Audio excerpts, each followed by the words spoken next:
But there are some people whose tender feelings receive a lot more consideration from the News Limited empire.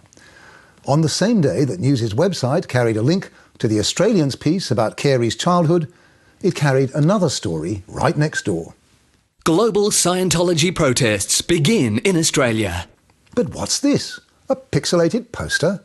What can it have said? Well, luckily, Today Tonight covered the same anti-Scientology protest by a cyber group that calls itself Anonymous, and Channel 7 wasn't so cautious. More than 200 people turned out in central Sydney yesterday, the first wave in a global protest against Scientology. The Church of Scientology has ramped up the offensive against Anonymous, accusing them of religious bigotry and claiming they are sick, twisted... Hold it right there.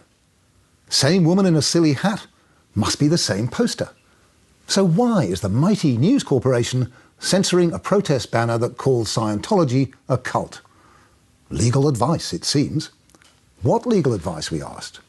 The News website's editor, David Higgins, cunningly replied, My legal advice is not to discuss my legal advice.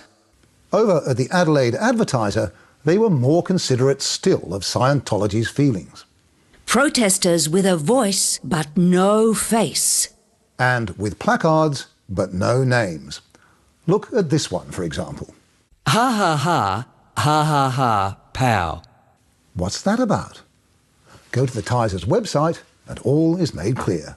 Ha ha ha, ha ha ha, pow. Tom Cruise. Aha, that's what they're on about. A famous interview given by Tom Cruise for the edification of his fellow Scientologists, which found its way onto YouTube. I do what I can, and I do it the way I do everything. There's nothing part of the way for me. It's just... A bit nutty, perhaps, but hardly defamatory.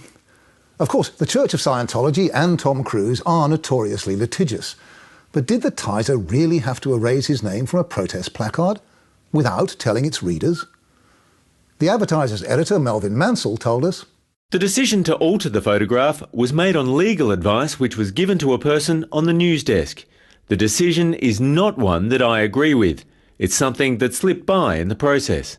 And he adds, As a matter of course, we don't publish doctored photographs. Oh, so that's all right then. For a while, I thought News Limited might be losing its nerve.